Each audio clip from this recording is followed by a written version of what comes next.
a déjà été traité sous différentes formes. Vous avez déjà fait ici une conférence sur l'anthropologie, qu'est-ce que l'homme, sur la bioéthique ou le transhumanisme, même 2 conférences. Ce soir, la conférence va être introduite par le professeur Magnard, qui a fait la préface du futur livre qui va bientôt être sous presse du père Boboc sur la bioéthique. Alors bioéthique, c'est un mot barbare, bien qu'il soit d'origine grecque. L'éthique, c'est pour cacher aux vulgaires ce que les princes qui prétendument nous gouvernent mais manipulent veulent faire passer dans les faits sous prétexte que c'est conforme, on ne sait pas trop à quoi.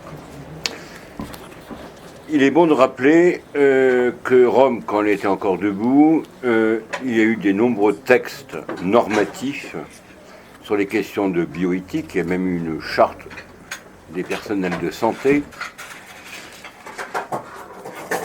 Donc, on n'est pas démuni face aux dérives qui s'opèrent généralement sous le prétexte du compassionnel. Et les meilleurs, on voit quelques administrés qui s'occupent de bioéthique, on peut penser à un archevêque, ce qu'il écrit n'est pas trop mal, on pourrait même y souscrire, sauf qu'il dit que c'est une pierre qu'il apporte au débat démocratique, comme si la démocratie était le Dieu, le nouveau Dieu. D'ailleurs, Maurras, dans ses contes qui apparemment sont scandaleux,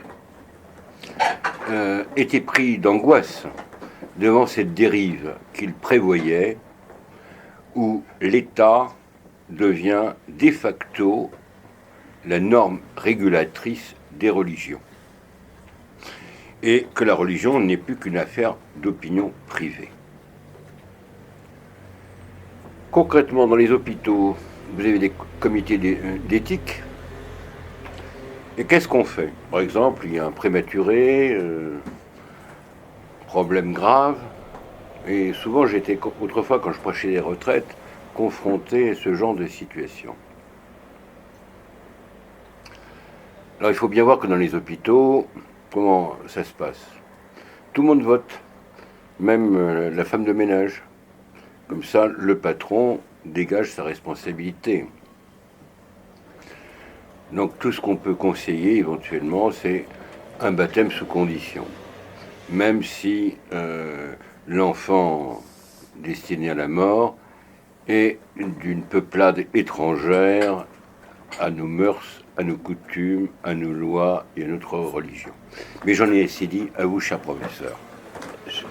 J'aurais mauvaise grâce à parler avant le père Boboc, et puisque vous me demandez d'ouvrir, ce que je me propose, c'est d'apporter au texte du père Boboc quelques compléments historiques sur l'histoire la plus contemporaine relative au fonctionnement des centres de bioéthique.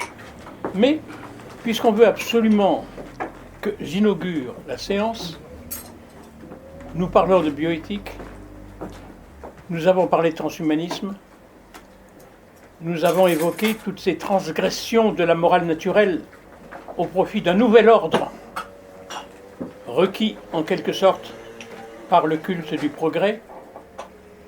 Cette semaine, jeudi dernier, nous avons tous assisté au mariage gai de la saison, sous l'égide des médias tous convoqués, des photographes tous convoqués, des journalistes tous convoqués, pour dire leur grande joie de ce nouvel hymen, de cette nouvelle alliance qui fera quantité de dindonneaux.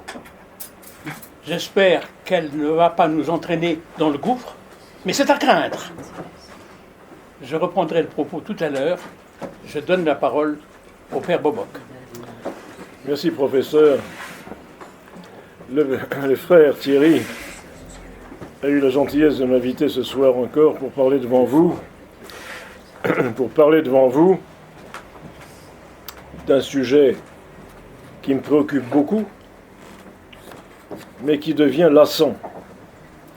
Lassant parce qu'il n'y a pas grand-chose à faire pour résister à cette déferlante immorale qui est le fruit de 3 idéologies. La bioéthique, le transhumanisme et l'eugénisme. Car les 3 sont imbriqués dans une cavalcade pour refuser définitivement un statut de personne à l'embryon humain. Et ça, c'est le problème de base. Le professeur Friedman, qui s'occupe énormément de fertilisation in vitro et d'autres choses, dit que c'est un sujet tabou. Reconnaissant par là qu'il y a quelque chose de sacré qu'il veut éviter. Le sujet de ce soir, c'est l'imposture de la bioéthique, ou plutôt le dévoiement des centres de bioéthique. Au sujet de la bioéthique elle-même, il faut rappeler l'impératif kantien, l'impératif de Kant, quant au respect de l'être vivant. Agis, disait-il, de telle façon que tu traites l'humanité aussi bien dans ta personne que dans toute autre, toujours en même temps comme fin, jamais simplement comme moyen, dans la métaphysique des mœurs. Or, ce principe de dignité, comme valeur intérieure absolue, implique naturellement une exigence, celle de la non-instrumentalisation de l'être humain.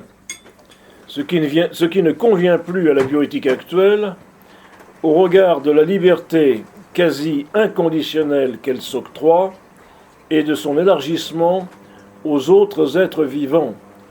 Si bien que tout à l'heure, dans une phrase conclusive, je dirais qu'on n'est plus dans la bioéthique, mais qu'on est dans la zooéthique. Historiquement parlant, la bioéthique est née dans le cadre de l'éthique. En tant que discipline philosophique, au tournant des années 60, lors des premières grandes interrogations qui étaient liées au début de la biomédecine et des technosciences. Jusque-là, les interrogations d'ordre éthique étaient essentiellement relatives à l'exercice de la médecine, primum non nocere, d'abord ne pas nuire, et tout cela était régi par la déontologie médicale, c'est-à-dire un code éthique fondé par des médecins et pour des médecins, comme l'écrit Marie-Hélène Parizeau, philosophe spécialiste de la question éthique à l'université de Laval. Le serment d'Hippocrate est certainement le plus antique des ancêtres de la bioéthique, mais depuis ce texte du grand maître de Kos a subi quelques ratures. Le terme précis de bioéthique est relativement récent.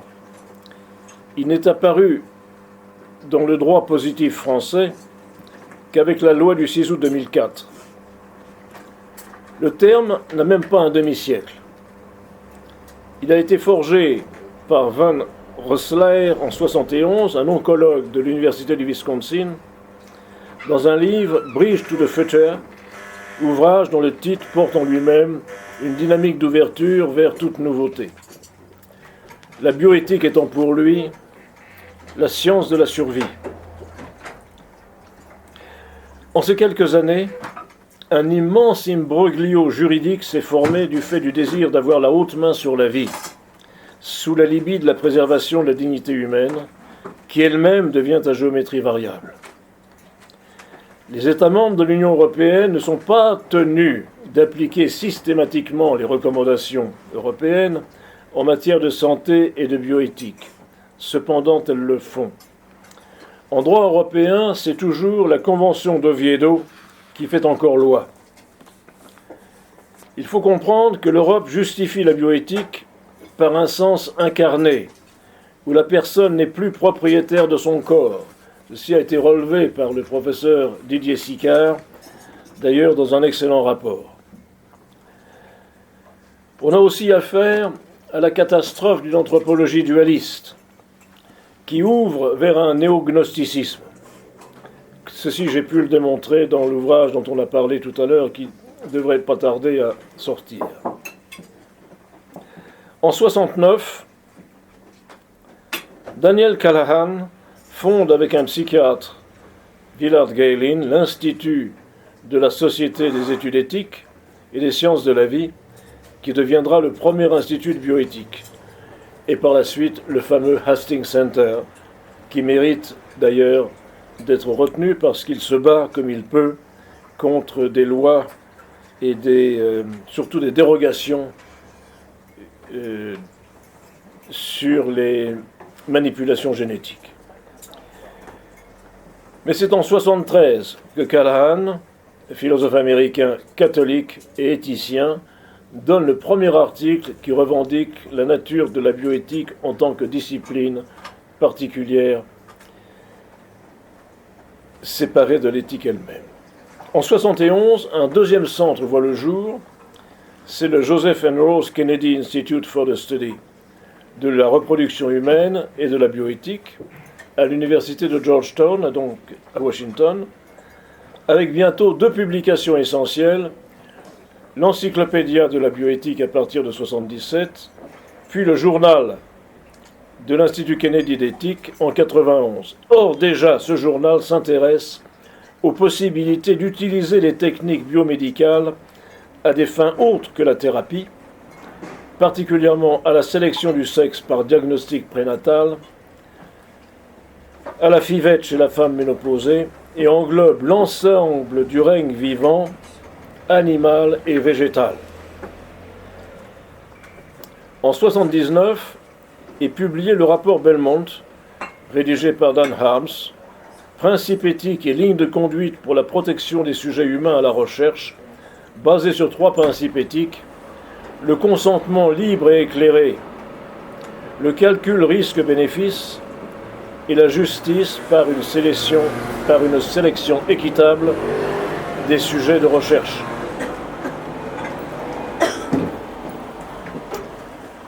Comme vous le voyez jusqu'ici, l'essentiel de la réflexion bioéthique concerne essentiellement l'expérimentation clinique sur l'homme, ce qu'on appelle les clinical trials. Je me permets d'en parler avec un peu d'autorité, parce que j'ai été un des premiers jeunes médecins en France lorsque j'étais directeur des études dans la Roussel-Uclaf, du moins dans une de ses filiales. Ça fait maintenant plus d'un demi-siècle. Et nous commencions à faire des essais cliniques en comparant l'effet d'un médicament versus un placebo. Puis par la suite, on a introduit ce qu'on appelle les essais en aveugle, puis les essais en double aveugle, où ni le médecin ni le patient ne savait ce qu'il recevait ou ce qu'il donnait.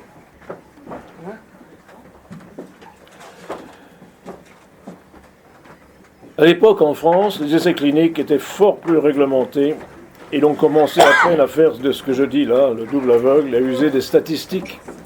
Mais à user des statistiques en début de protocole pour déterminer le nombre de patients nécessaires à inclure dans un essai, de façon à ce que les résultats puissent être significatifs dans une marge d'erreur acceptable.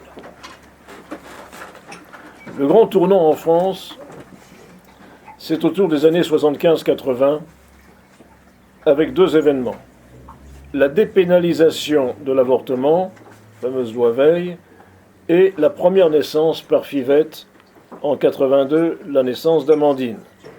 Je vous reparlerai de cette charmante fille tout à l'heure. On peut distinguer à cette discipline, la bioéthique, 2 lignes de force s'inscrivant officiellement dans la morale.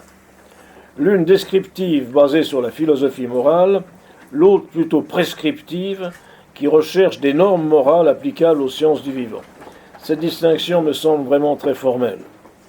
Il est en fait question d'établir certaines règles devant d'éventuels dilemmes moraux pour ceux qui ont encore une morale.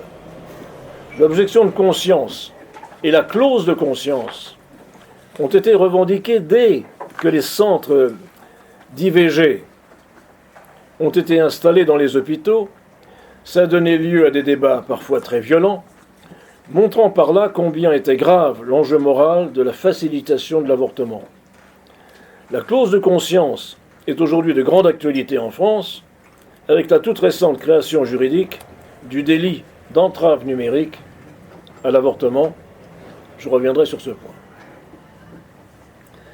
Dans un monde surmédicalisé, où l'envahissement sociétal par la biomédecine est omniprésent, il est devenu logique que la bioéthique soit aujourd'hui une discipline universitaire, enseignée dans les facultés, tandis que se multiplient les comités de bioéthique internationaux, nationaux, des myriades de comités et de sous-comités d'examen des différentes questions sur lesquelles se penche cette discipline.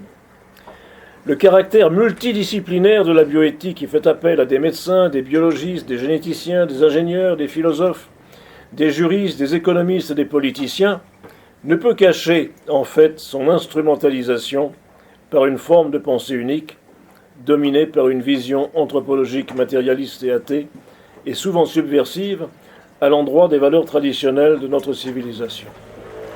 La question devient: la bioéthique à géométrie variable est-elle devenue un alibi à toutes les transgressions? Il suffit de prendre connaissance du profil des personnes choisies pour diriger les comités de réflexion bioéthique de l'Union européenne concernant les droits génésiques pour comprendre l'ampleur de cette subversion. J'ai eu l'occasion ici déjà de parler et d'attaquer en fait la personne responsable du comité de réflexion sur la GPA, sur la gestation pour autrui, puisque cette personne me semble être la moins qualifiée pour parler d'une telle question, étant donné ses orientations sexuelles. Le monde de la bioéthique a grandi considérablement et avec une extrême rapidité. Et l'on est surpris du nombre de congrès, de symposiums nationaux, internationaux, tout ce qu'on voudra, de la multiplicité des revues, des journaux, des sites d'Internet qui émettent quotidiennement des avis allant presque tous dans le sens de l'acquiescement aux nouvelles pensées technologiques, aux nouvelles percées, technologiques. Parallèlement, deux idéologies accompagnent la bioéthique dans ce que nous appelons ses dérives, le transhumanisme et l'eugénisme. La bioéthique est aujourd'hui eugéniste et l'eugénisme est un cheval de bataille du transhumanisme. On aurait pu espérer que le bon sens et les valeurs morales tracent des lignes jaunes ou rouges, comme vous voudrez, à ne pas franchir. Mais c'était sans compter avec le temps des imposteurs et la trahison des clercs. Des lignes jaunes, il y en a eu, mais elles cèdent immanquablement sous la pression des lobbies activistes. Je me cite. À part les transhumanistes, tout le monde s'accorde sur la nécessité de réglementations contraignantes pour encadrer la politique d'amélioration des performances humaines qui nous est présentée comme inéluctable. L'échec des innombrables comités de bioéthique depuis 1947. Et là je cite Tétart, où chaque pas plus permissif que le précédent est logiquement argumenté, comme le constate donc Jacques Tétart, vous savez, l'un des pères du premier bébé éprouvette. Ils s'y sont mis à deux, lui et le professeur Friedman, ne laisse pas présumer de plus de sagesse quant au transhumanisme. Ou, je cite cette fois-ci Laurent Alexandre, un transhumaniste notoire, où pas à pas, année après année, petite transgression indolore par petite transgression indolore, notre transhumanité, toujours plus technophile, pourrait se faire à l'idée de la post-humanité. Si bien que régulièrement les lignes morales admises à un moment donné subiront des transgressions toujours plus grandes et toujours plus rapides. La définition de ce qui est admissible évoluera constamment, soulevant chaque fois une indignation, mais très vite absorbée par un nouveau déplacement des lignes. Or c'est bien ce à quoi nous assistons et qui pose tant de problèmes bioéthiques, D'ailleurs, Laurent Alexandre écrit « À force de devenir flou, les frontières entre l'admissible et l'interdit disparaîtront », ajoutant un peu plus loin « On peut penser que la notion de ligne rouge elle-même disparaîtra ». Donc, la bioéthique aujourd'hui est dans une optique de l'interdiction d'interdire. En matière d'imposture bioéthique, les choses ont commencé avec l'affaire Dan Hammer sur la découverte supposée du gène de l'homosexualité. J'en ai parlé déjà ici, je ne recommence pas, et je résume la situation. Il s'agissait de l'histoire tristement connue de ce chercheur, reconnu par ailleurs pour des travaux antérieurs, mais qui a cédé aux impératifs de l'idéologie homosexuelle, considérant à vouloir d'emblée répondre positivement à une question qu'il faisait semblant de se poser: est-ce que l'on naît homosexuel? Naît-on homosexuel? Il n'en fallait pas plus à ce chercheur, qui n'était pas expert dans la localisation génétique, pour trouver en 2 ans, c'est-à-dire vraiment quelque chose de stupéfiant, en 2 ans, l'explication fantaisiste et la publier. Prenons son propos, son propre désir pour une réalité. Hammer publie en 1994, de la traduction, La science du désir, la recherche du gène de l'homosexualité et le comportement biologique. C'était publié en 1994 chez Shuster & Shuster à New York. La localisation du gène de l'homosexualité sur le fameux locus XQ28 s'est avérée une sottise, un mensonge, et Hammer, grâce au lobby homosexuel, a réussi à échapper à l'accusation de tricherie menée par l'Office de la recherche sur l'intégrité. Mais le mal était fait. On commença dès lors à parler des causes génétiques de l'homosexualité, et l'adjectif génétique était maintenant collé au substantif homosexualité, et nombre de contemporains, et même de théologiens chrétiens et orthodoxes et bioéthiciens, s'y sont malheureusement laissés abuser. Après quoi s'est greffée une autre imposture, et celle-ci de taille, et d'ordre idéologique une fois encore, celle de la théorie du genre, qui n'a d'autre fondement que l'idéologie issue des groupes féministes anglo-saxons et américains et des lobbies LGBT. LGBT, vous savez ce que c'est? Lesbiennes, gays, bi et trans. L'année prochaine, il y aura peut-être quelque chose en plus. Théorie naturellement adoptée par l'idéologie transhumaniste, qui est une autre imposture, à différents égards, comme je le montre dans mon livre « Le transhumanisme démasqué », j'anticipe. Nous vivons aussi dans une imposture sémantique, dans ce qu'on appelle aussi la novlangue. D'autres formules, tout aussi fausses qu'infondées, telles que par exemple le projet parental, qui cache une aberration ontologique, ou encore une autre formule, les géniteurs intentionnels, en lieu et place des parents légaux, ou même des mères dites porteuses à la place des mères de substitution, tout comme l'on nous parle des droits génésiques et de la santé sexuelle, pour mieux faire passer leurs extensions aux minorités sexuelles, soutenues toujours par les mêmes groupes de pression LGBT, qui font désormais la loi au Conseil de l'Europe et de l'Union européenne, au motif fallacieux de la lutte pour l'égalité des genres et de la lutte contre la non-discrimination. Tout cela jouira de la même carrière dans un monde volontairement désinformé et abruti par la pression médiatique lénifiante et exonérant l'homme de toute responsabilité. Toutes ces impostures de caractère scientifique, tous ces effets d'annonce, finissent cependant par créer un climat juridique favorable à légiférer à partir de nouvelles normes. Je fais une parenthèse, j'en ai parlé assez souvent, je vous ai parlé de 2 personnes qui ont eu énormément d'influence au niveau de l'Union européenne, des recommandations sur les droits génésiques. Je parle de la parlementaire portugaise Estrela, Brigitte Estrela, et de la parlementaire autrichienne Ulrike Lunacek, qui l'une et l'autre ont fait des recommandations qui avaient été repoussées et finalement acceptées à partir du moment où un parlementaire belge, Marc Tarabella, socialiste, a renvoyé dans les cordes le fameux projet One of Us, l'un d'entre nous, qui avait été signé par plus de 2 millions de personnes en Europe, de façon à préserver la vie de l'embryon. Ces personnes sont des activistes, premièrement, du planning, deuxièmement, de l'avortement, troisièmement, de la suppression de la clause de conscience pour les médecins. Et enfin, de l'éducation sexuelle dans les petites classes,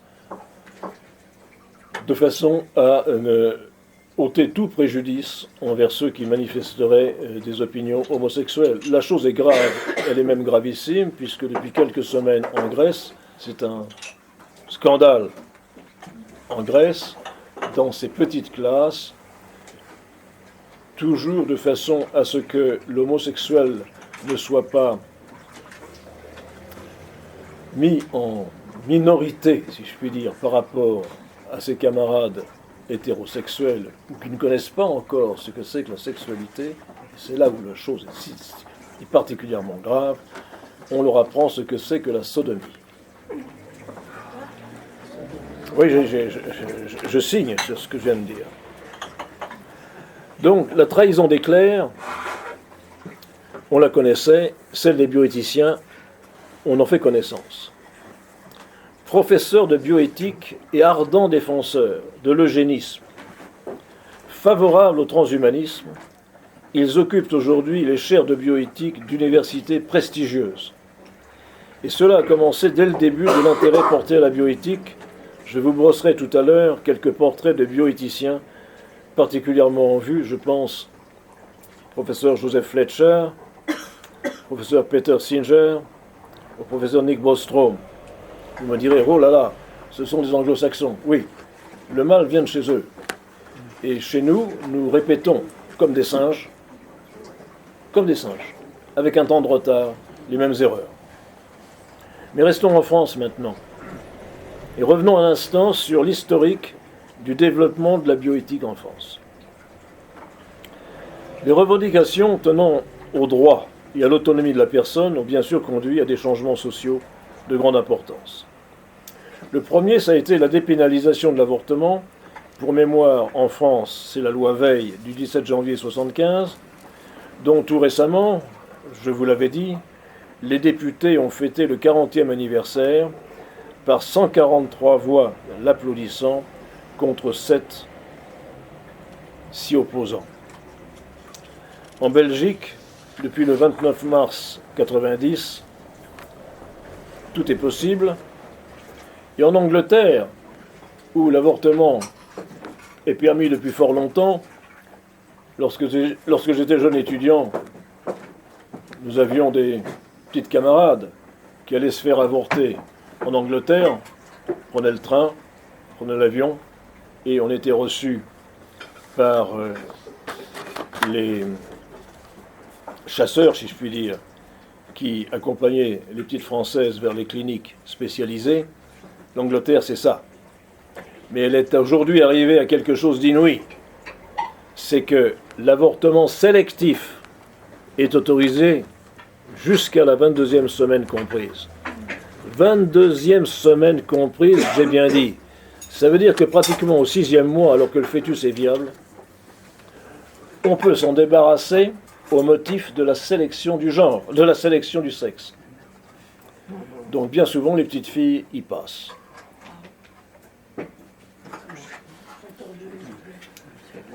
La deuxième loi qui va dans ce sens a été la loi Neuwirth en 67 qui autorisait la contraception. Puis est venue la dépénalisation du suicide, et donc logiquement du suicide médicalement assisté, qui conduit naturellement à l'euthanasie active. Là, c'est tout récent. Quant à la dépénalisation de l'homosexualité, elle avait débuté en 1791, pour finalement être confortée en 82, entraînant dans sa foulée le début des lois anti-homophobes. Merci, M. Mitterrand. Cette même année 82 a vu la naissance d'Amandine, le premier bébé éprouvette, français. D'ailleurs, Amandine vient de nous annoncer, nous faire part de la naissance de son enfant, donc cette fois-ci de façon naturelle. Et cette information n'est pas tout à fait anodine, car elle vise à montrer que quelqu'un qui est né par une FIV peut donner naissance à son tour de manière naturelle cette fois, et que donc la FIV est bénéfique, sauf pour ceux dont on ne parle pas, c'est-à-dire des frères et des sœurs d'Amandine, passés en perte et profit, comme embryons surnuméraires. Suite à la naissance d'Amandine par FIVette, la France, c'est en même temps, la France a institué le Comité consultatif national d'éthique pour les sciences de la vie et de la santé, le CCNE. C'est pas l'inverse qui s'est passé. Puis vient la légalisation du divorce, votée par l'Assemblée nationale le 20 septembre 1782, finalisée en 84. Or, comme vous le savez, aujourd'hui en France, depuis quelque temps, on peut divorcer sans juge en 15 jours et pour le coût modique de 280 € par époux. Le dénominateur commun à tout ce que je viens de décrire, c'est la déculpabilisation, la dépénalisation et la banalisation de ce qui était moralement interdit. Alors sur cet historique des lois de bioéthique en France, je sais que le sujet est barbant. Ça m'a barbé encore plus de le préparer que vous de l'entendre, parce que ça va vous prendre qu'une heure, et moi malheureusement ça m'a fait plancher. C'est insupportable de voir cette progression, parce qu'il fallait le dire dès le début, voilà, ce sera comme ça. Non, on nous a rôdé à accepter petite dérive après petite dérive. Ça commence en 1994 avec trois lois qui encadrent la recherche médicale. Je ne vous donne pas les numéros des lois. La première concerne le traitement des données nominatives. La seconde, sur le respect du corps humain. Et la troisième concerne l'utilisation des éléments et produits du corps humain et donc des greffons. Et la même loi encadre la procréation médicalement assistée et le diagnostic prénatal. Ça, c'est 1994. Et ça conclut en disant « on revoit tout ça dans 5 ans ». En 2004, la loi de bioéthique est donc une révision des lois qui avaient été prévues en 2004. Et cette loi concerne de nombreux points.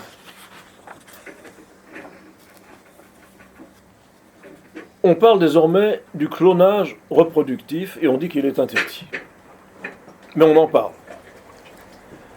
On parle de la recherche sur l'embryon et sur les cellules embryonnaires et on dit qu'elle est interdite, mais en principe. Donc ça ouvre la voie vers des dérogations. On parle de la brevetabilité qui est autorisée pour une invention constituant l'application technique d'une fonction d'un élément du corps humain. Donc, le corps humain était respecté, mais maintenant, on continue à le dire, mais on peut breveter des applications de certains organismes. Il est alors décidé de créer l'Agence de biomédecine. L'institution, à mon avis, la plus permissive qui soit, et qui devient naturellement l'autorité de référence pour toutes les questions relatives au prélèvement, au greffe, prélèvement d'organes, de tissus, de cellules, naturellement de procréation médicalement assistée et de génétique humaine. Et naturellement, on prévoit que tout cela n'est que transitoire et que l'on reverra cela d'ici 5 ans. Entre-temps, naissent en France en 2010 2 jumeaux issus d'ovules congelés. Ceci annonce déjà les banques d'ovules, tout comme il y a des banques de sperme. Vous voyez que ce n'est pas la loi, ce ne sont pas les lois qui prévoient le cadre de ce qui doit se passer. Elles courent après la science. Elles sont dans le sillage de ce qui se fait et qui n'a pas reçu l'autorisation. Arrive la loi de 2011 qui autorise le don croisé d'organes en cas d'incompatibilité entre des proches qui peuvent s'échanger leurs receveurs. Ça existait aux États-Unis. Elle pose la définition des modalités et critères qui permettent d'améliorer la procréation médicalement assistée, notamment par la congélation et la vitrification des gamètes.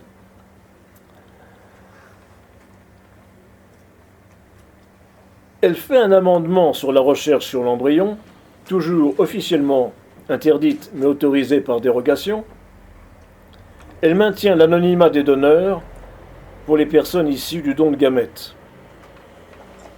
Mais 2011 est aussi l'année du premier bébé médicament, celui dit du double espoir. Vous vous souvenez, ça consistait à faire par FIV un enfant pour pouvoir bénéficier de ces cellules souches pour un petit frère ou une petite sœur aînée touché par une maladie génétique. Ça n'avait pas été prévu non plus dans la loi. Donc la loi, maintenant, va y venir. Et toujours en suivant une dérive que l'on crée des lois. La loi de 2013. Cette loi du 6 août autorise désormais l'expérimentation sur l'embryon conçu in vitro dans le cadre d'une PMA et sans projet parental. Alors vraiment ici, il faut faire une petite pause réflexive, car il me semble que nous soyons en plein dans une impasse, dans une imposture multiple, à la fois anthropologique et sémantique. Elle autorise l'expérimentation sur l'embryon conçu in vitro dans le cas d'une PMA et sans projet parental, ça veut dire d'un embryon abandonné, un embryon non réclamé. Cet embryon non réclamé est en fait un condamné à mort. Et cette loi justifie l'expérimentation sur condamné à mort. Alors vous me direz, vous allez un peu trop vite. On ne peut pas comparer ça à ce qui s'est passé dans les camps de l'Allemagne nazie. Non, mais c'est de même essence. Cette loi supprime donc l'interdiction de recherche sur les embryons humains et sur les cellules souches sous la pression des lobbies activistes en la matière.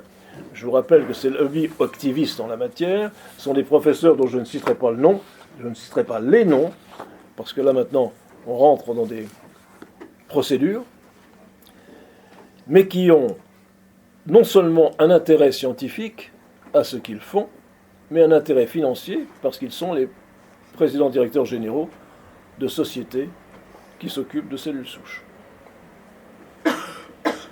Donc cet embryon orphelin, dès sa conception, devient un condamné à mort. Je tiens beaucoup à cette expression.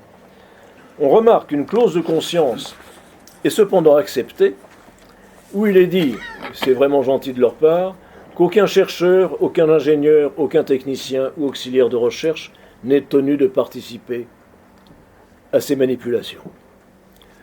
La loi de santé 2015, passée pratiquement inaperçue, qui pousse à l'IVG, c'est-à-dire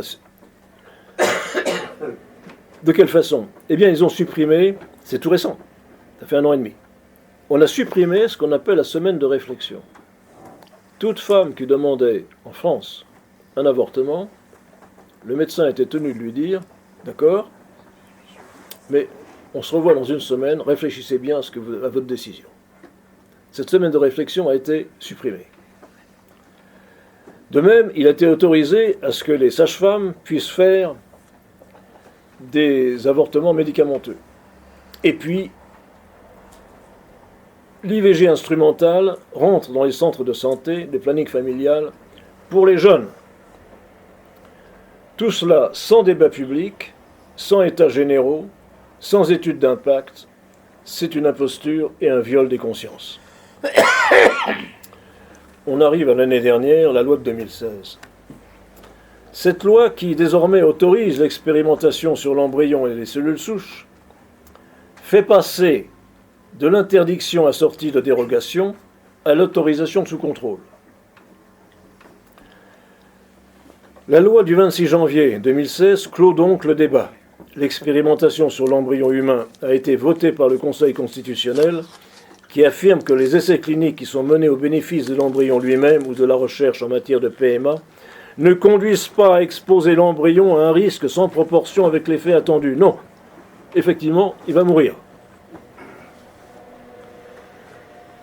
Ce qui faisait dire au président de la Fondation Jérôme Lejeune: qui peut croire que les essais qu'il expose à la mort sur une paillasse de laboratoire pour le plus grand profit de l'industrie procréatique représentent un bénéfice pour l'embryon qui ne se prête sûrement pas à cette manipulation?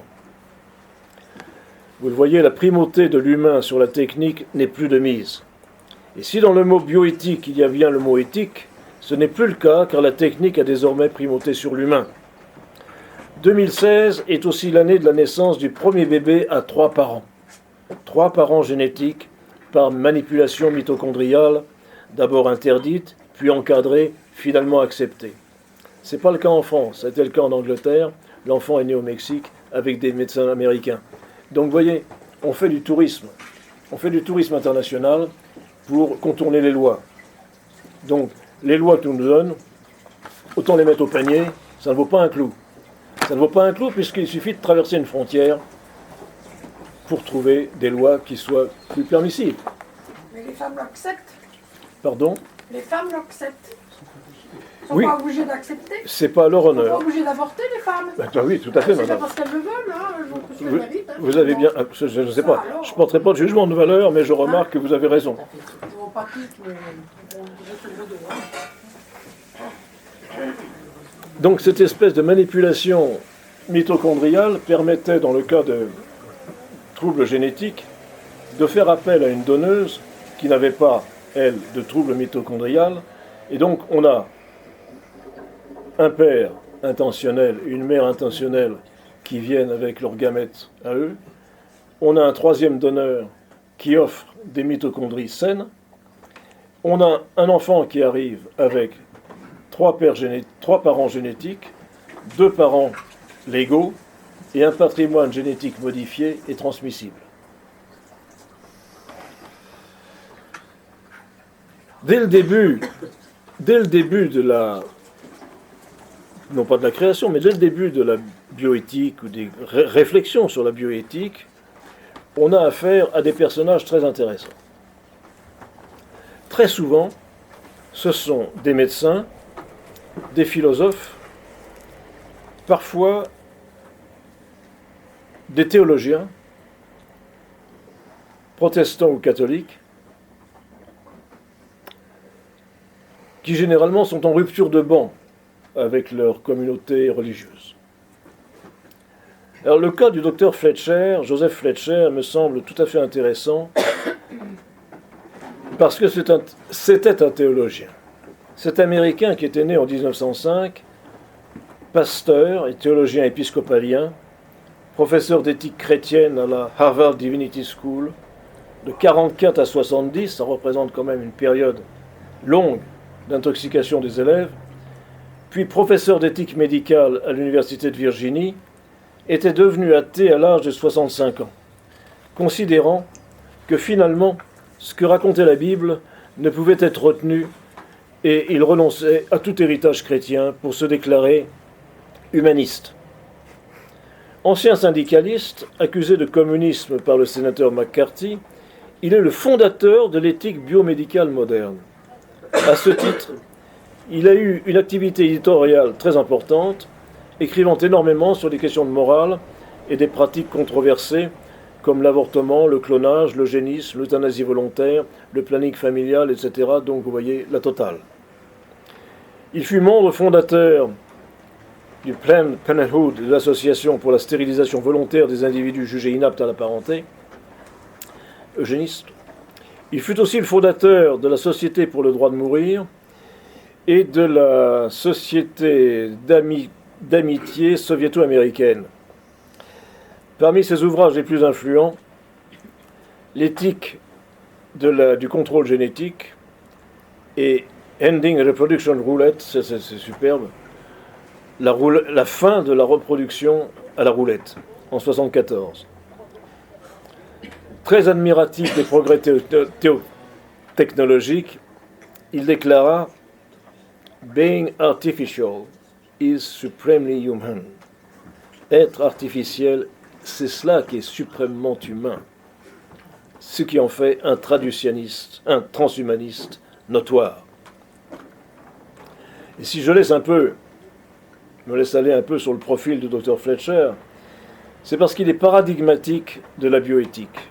On trouvera beaucoup de profils de ce genre dans la bioéthique avec de franches tendances transhumanistes. Alors dans le bouquin qui est terminé, j'ai un chapitre, un trombinoscope, de toute une série de farfelus, mais qui sont intéressants parce qu'ils sont tous possesseurs de chaires de bioéthique, de philosophie, dans les plus prestigieuses universités anglo-saxonnes. Un autre spécialiste, cette fois-ci c'est un protestant, de la bioéthique, c'est un méthodiste cette fois-ci, l'autre était protestant aussi. Méthodiste cette fois, c'est Paul Ramsey, décédé en 88, tout de même contemporain de Fletcher et professeur à la Harvard Medical School, lui aussi. Il s'inquiétait par contre de la fabrication de l'homme. L'homme fabriqué, comme il l'explique dans un ouvrage qui a eu un certain retentissement à l'université de Yale. C'est lui qui avait d'ailleurs introduit dans la pensée protestante la réflexion sur la théorie de la guerre juste.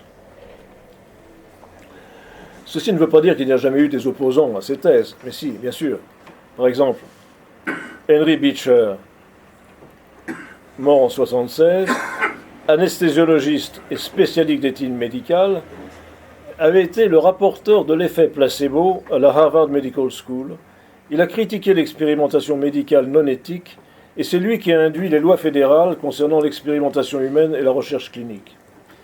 Depuis, par contre, voilà le problème. Depuis 1967, ceux qui s'intéressent à sa biographie, font mention de sa collaboration comme expert scientifique auprès de la CIA dans les années 50 pour l'expérimentation de drogues sur l'homme, notamment dans les prisons secrètes d'Allemagne de l'Ouest, où plusieurs prisonniers seraient morts du fait de surdosage de mescaline.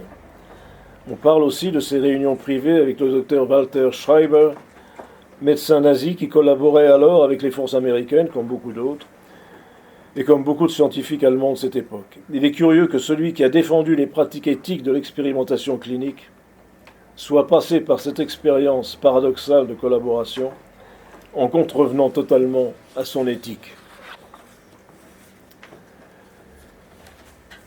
Il y aurait, selon Marie-Hélène Parizeau, 3 approches fondamentales ou principales en bioéthique.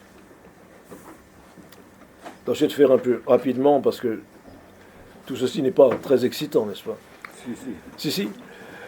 La première approche, c'est le principisme, pas très joli comme terme, de Tom Beauchamp et de James Childress, qui, dans les principes de l'éthique biomédicale de 2009, propose 4 principes formels. Le principe d'autonomie, le principe de bienfaisance, de non-malfaisance et de justice.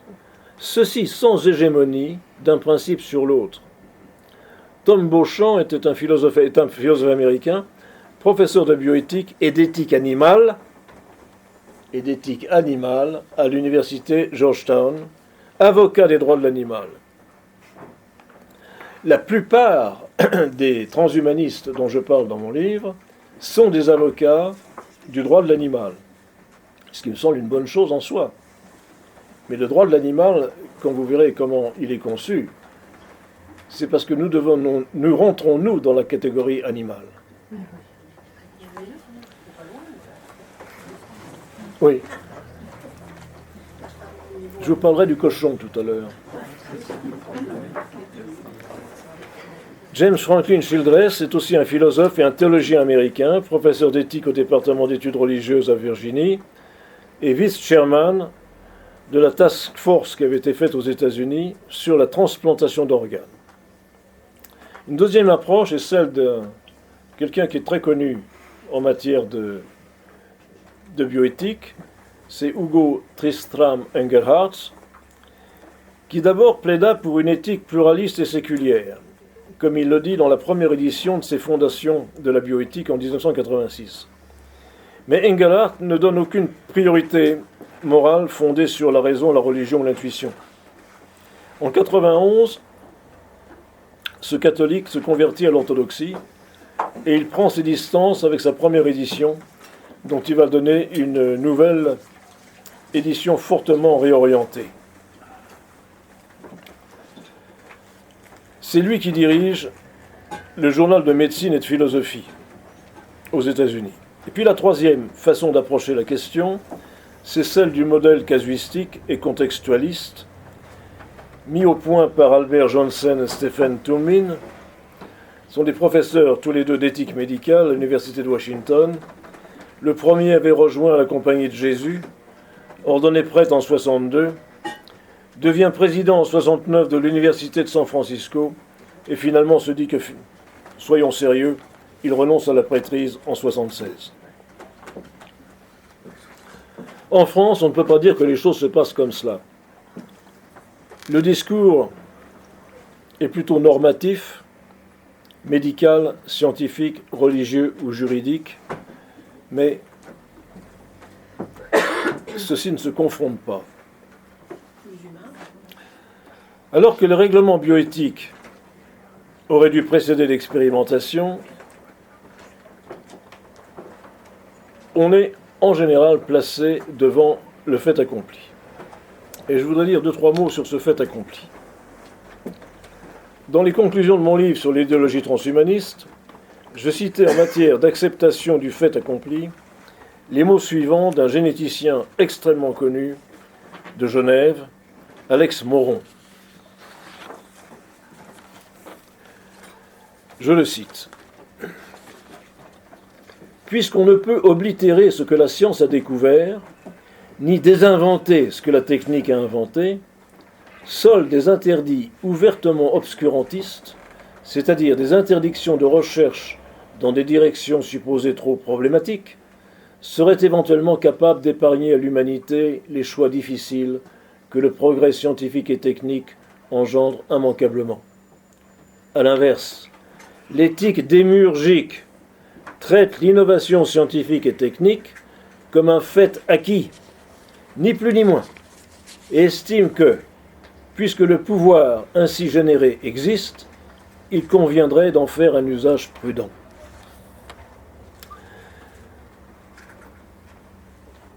Ceci a été publié dans un article qui s'appelle « L'éthique démiurgique » dans le dictionnaire sur le transhumanisme et le posthumanisme de l'équipe Hautois de Belgique. Cette opinion est symptomatique de la situation actuelle. Les interdits moraux seraient obscurantistes, le fait accompli est un acquis, et l'on se contente d'en appeler, sans trop y croire, à la sagesse des scientifiques.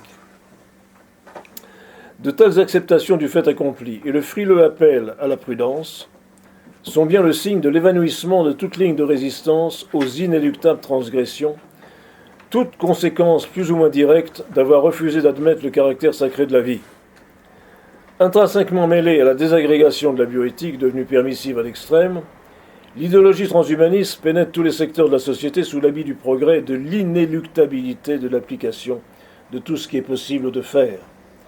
Porteuse du refus de toute contrainte et de toute autorité, cette idéologie nous appelle non seulement à un devoir d'information et de résistance, mais à un sursaut moral, par une véritable insurrection intellectuelle contre cet attentat anthropologique et les irréversibilités qu'il entraîne. Il y a lieu de dénoncer l'imposture de la bioéthique, ou du moins ce que cette discipline est devenue aujourd'hui. Tout ceci ne veut pas dire que la partie soit définitivement perdue. Soyons positifs, puisque nous savons que les portes de l'enfer ne prévaudront pas. Au contraire, il me semble que l'on assiste à un réveil des consciences. D'ailleurs, vous êtes là. Avant les fêtes de Noël, ce qu'on appelle aujourd'hui à Bruxelles, au Parlement, les fêtes de fin d'année ou les fêtes d'hiver, en singeant l'époque soviétique, ainsi sont rédigés les cartons, les bristoles que l'on reçoit, et je me trouvais à New York. Plus de 10 États américains sont aujourd'hui contre l'avortement. C'est une lutte très compliquée. Le Texas, par exemple, cherche d'une manière très à droite à faire passer une loi imposant l'inhumation des fœtus avortés. C'est-à-dire, dans ce cas, la déclaration obligatoire du décès d'un fœtus. Pour ce faire, il faut donc donner un nom à un fœtus décédé. Donner un nom, c'est reconnaître une personne. C'est ce que je fais d'ailleurs dans ma vie pastorale. Donner un nom, c'est évidemment la reconnaissance légale de la qualité de personne humaine de l'homme. L'Église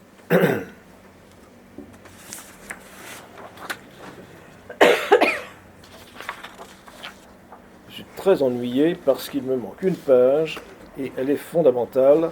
Je vais donc obliger d'essayer de m'en souvenir, mais c'est tout à fait dommageable. Voilà. Je voulais dire que du côté catholique, un certain nombre de choses existent et sont fort bien faites de la part des comités d'éthique. Vous avez tout à l'heure parlé, je crois, d'un évêque, je ne le citerai pas parce que c'est peut-être pas le même auquel nous pensons, où il y a quand même un comité d'éthique catholique qui prend des positions extrêmement claires, peut-être pas suffisamment, mais claires. Il y a la COMES, la Commission des épiscopats des Églises européennes, qui sur ces questions a sorti des leaflets, des petits pamphlets très bien faits, qui ont été soumis au comité d'éthique de Strasbourg. Mais en tant que prêtre orthodoxe, j'avais voulu, mais malheureusement je ne l'ai pu, j'avais voulu vous lire les articles 11 et 12 du dernier concile, qui prennent une position extrêmement claire de condamnation du transhumanisme et qui surtout prennent à revers les positions maçonniques des droits de l'homme, en disant que le premier des droits de l'homme, c'est celui que je défends depuis des années, c'est le droit de naître. Et cette fois-ci, c'est dit, c'est dans le marbre. Et alors je regrette de ne pas pouvoir vous le citer dans le texte parce que c'est une merveille. C'est d'autant plus une merveille que je crois ne pas être totalement innocent dans cette phrase. Voilà, vous apprécierez la modestie. Il faut rendre à César ce qui appartient à Dieu. Voilà, mais pas César, hein. Pas du tout. Je m'arrête là pour donner une liste extrêmement rapide des sujets auxquels la bioéthique actuellement s'intéresse. Elle s'intéresse à la procréation médicalement assistée dans le cadre d'un potentiel eugéniste. Elle s'intéresse à toutes les contraceptions possibles. Je vous rappelle avoir dit ici que certaines contraceptions sont abortives, même probablement à peu près la totalité. Elle s'intéresse aux modalités pratiques d'avortement et de sa libéralisation. Elle s'intéresse au don des gamètes, sperme et ovules, ainsi qu'au don d'embryons. Don d'embryons. Elle s'intéresse à la privatisation des banques d'organes et de greffons. Elle s'intéresse à quelque chose qui est encore interdit en France aujourd'hui, Dieu merci, c'est la gestation pour autrui.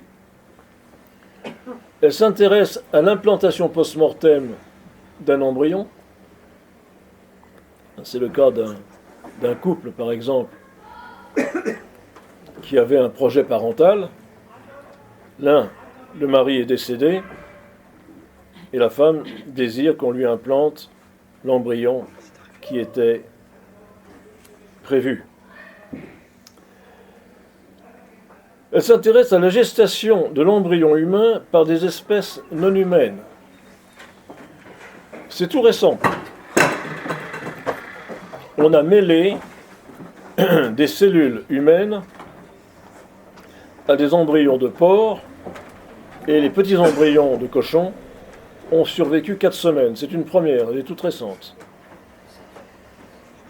Alors, s'il y a toujours dans l'homme un cochon qui sommeille, vous voyez que dans le cochon, il y a des bébés qui vont se réveiller. Le clonage. Le diagnostic prénatal ou préimplantatoire, qui permet d'une part une sélection, c'est de l'eugénisme, mais ce diagnostic prénatal, il va très loin puisque il va permettre, comme en Angleterre, une sélection des sexes, mais aussi il va envoyer à la destruction les individus qui seront considérés comme non aptes à vivre selon des critères somatiques définis par l'eugénisme. Les thérapies géniques, la recherche sur l'embryon naturellement, sur les cellules souches, mais aussi dans un autre domaine, les neurosciences, qui peuvent modifier nos comportements, les nanobiotechnologies, la définition de la mort cérébrale. La mort cérébrale. Je voudrais y venir un instant. Actuellement, et malheureusement j'en ai vu un grand nombre, d'individus en état dit de mort cérébrale, autour desquels on s'affaire parce qu'ils sont en bonne santé. Et donc ils sont un réservoir d'organes. Or, je voudrais qu'on m'explique ce que c'est que la mort.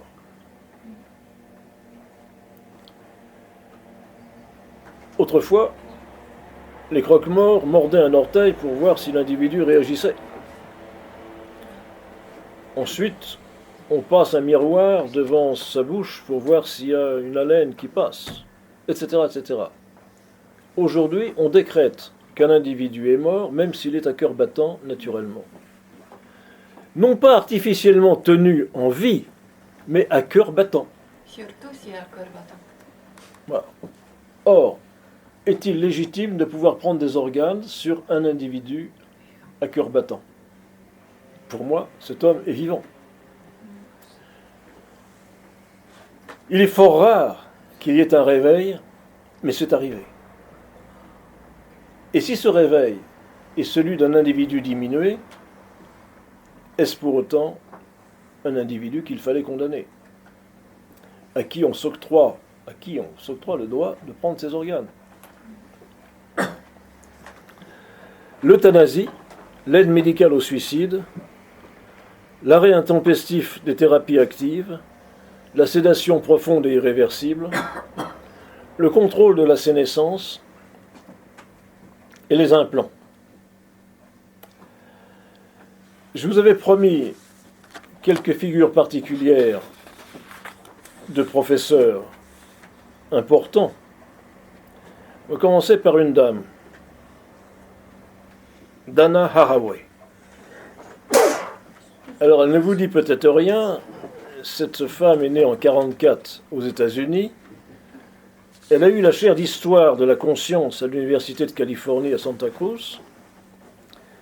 Grande spécialiste de la biologie et du féminisme. Auteur de plusieurs ouvrages traduits en français, dont le Manifeste cyborg, dans lequel elle dit « Je préfère être un cyborg qu'une déesse ». Et elle publie ça dans un livre qui a un titre extraordinaire, « Simians, les singes, les femmes et les cyborgs ».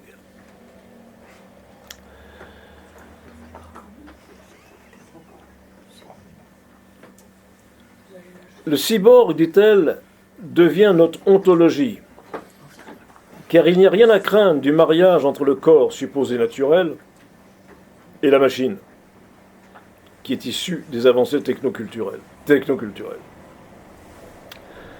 Elle est opposée à l'idée d'utérus artificiel, ce qui est intéressant parce que ceci est en marche, parce que ça consacrerait, dit-elle, le triomphe du désir phallocratique de recréer le monde sans l'intermédiaire du corps de chair d'une femme. Alors, c'est intéressant parce que chez les féministes, on se bat sur l'utérus artificiel. Il y a celles qui pensent que ce serait une bonne chose parce qu'enfin on en terminerait avec la grossesse et tous ses ennuis, et les autres qui pensent que c'est une façon de les déshabiller une fois pour toutes de la capacité de maternité. John Harris, philosophe et bioéthicien, professeur de bioéthique à l'Université de Manchester, auteur de l'amélioration de l'évolution, c'est un libertarien. Je ne vous parle pas des transhumanistes, mais d'un transhumaniste suédois, Nick Bostrom, qui avec David Pearce, un végétarien véganiste, ancien moine tibétain, a créé véritablement le mouvement transhumaniste aux États-Unis, Eh bien, il est professeur de philosophie à Oxford, s'il vous plaît. Et il est co-éditeur avec Iulian Savulescu, un Australien d'origine roumaine. Tout peut arriver. Qui sont des utilitaristes. Et je vais terminer sur cette déviance particulière. Alors, de David Pearce, pour vous amuser un instant, il pense que on peut envisager que les technologies telles que l'ingénierie génétique, les nanotechnologies, la pharmacologie, la neurochirurgie, etc., pourront, en convergeant, éliminer toutes sortes de souffrances, tant chez l'animal que chez l'homme. On commence par l'animal. Contrairement aux utilitaristes qui recherchent, eux, le maximum de bien pour le maximum de bien pour le maximum de personnes, les utilitaristes négatifs visent le minimum de souffrance pour le maximum de gens. Donc avec lui, on attend le crocodile et le boa comme animaux de compagnie, puisqu'ils vont être reprogrammés génétiquement, n'est-ce pas ? James Hughes, bioéthicien américain, directeur du planning familial, directeur de philosophie au collège de la Trinity de Hartford, dans le Connecticut, ancien moine bouddhiste, mais, dit-il, non théiste. Attention, il ne faudrait pas confondre. Hein. Non théiste. Et naturellement techno-progressiste de gauche. Ils sont comme ça toute une flopée. Mais je veux vous dire deux mots, par contre, du pire d'entre eux, c'est-à-dire de celui qui est le... Il n'est pas français, celui-là. Non, il n'est pas français. Non, les Français comptent pas. Parfait. Les Français comptent pas, les Français comptent pas. Je vous dirai qui ils sont après. Ce sont des philosophes de gare. Arthur Caplan. Arthur Caplan, c'est à Boston, bioéthicien. Une trentaine d'ouvrages. Il s'intéresse au transplant, à la collecte des dons. Mais ce qui l'intéresse surtout, c'est le clonage humain. Alors, parmi les utilitaristes, il faut mentionner Peter Singer, né en 1946, en Australie, philosophe utilitariste, professeur à l'université Charles Sturt en Australie et tenant de la chaire d'éthique à l'université de Princeton. On lui reproche des théories pouvant justifier l'avortement, l'euthanasie et l'infanticide. Végétarien, avocat des droits de l'animal, auteur de La démocratie et la désobéissance, de la libération animale, tout ça a été traduit en français et publié chez Payot, notamment un livre en 1997 qui s'appelle Les questions d'éthique pratique. Singer est le représentant de la bioéthique dite utilitariste. C'est un courant anglo-saxon développé par John Stuart Mill à la suite de Jeremy Bentham. Qu'est-ce que ça veut dire ? Les personnes sont définies par certaines caractéristiques actualistes. Par exemple, capacité de souffrir, la capacité de communication, la conscience de soi, la possession d'intérêts, de projets, possession d'une certaine rationalité. Donc des êtres, tenons-nous bien ici, c'est la conclusion de cette affaire.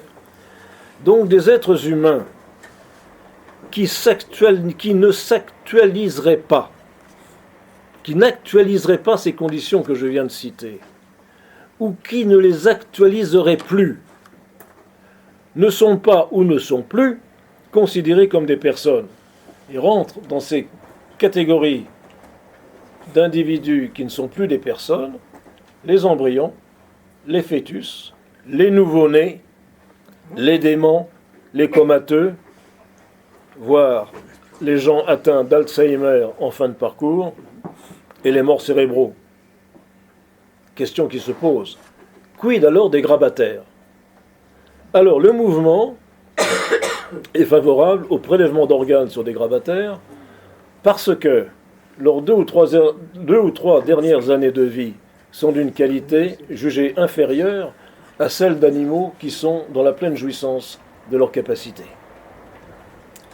Or, certains animaux supérieurs, par exemple les grands singes anthropoïdes, qui ne sont pas des êtres humains, ont justement ces caractéristiques de la personne, comme par exemple la conscience de soi ou la conscience d'intérêt. On en arrive donc à une éthique des intérêts. S'il y a une éthique des intérêts, il n'y a plus ni obligation, ni devoir, ni valeur en soi, mais simplement la satisfaction des intérêts des différents êtres, humains ou animaux. Toutes les grandes universités anglo-saxonnes ont des chaires de philosophie et de bioéthique occupées par des personnalités marquées par l'idéologie transhumaniste, lorsqu'elles ne sont pas elles-mêmes les initiatrices ou les propagandistes de ces idéologies. Pour ce qui est de la bioéthique, telle que l'on aurait pu la souhaiter, la défense de la dignité humaine dans le respect de la vie, on passe insensiblement à une éthique des intérêts, et on passe de la bioéthique, comme je le disais tout à l'heure, à la zoéthique. L'imposture est totale et s'encadre parfaitement dans le nouvel ordre mondial que l'on cherche à nous imposer. La bioéthique est alors un des 3 volets du pesticide anti-humain avec l'eugénisme et le transhumanisme. Je vous remercie pour cette longue patience.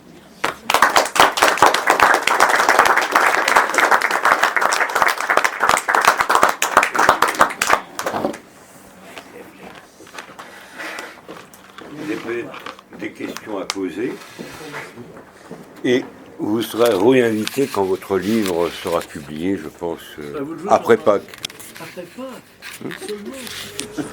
Non, le livre sera plus. Non, le livre sera plus. Non, le livre sera plus. Non, le livre sera plus. Non, le livre sera plus. Non.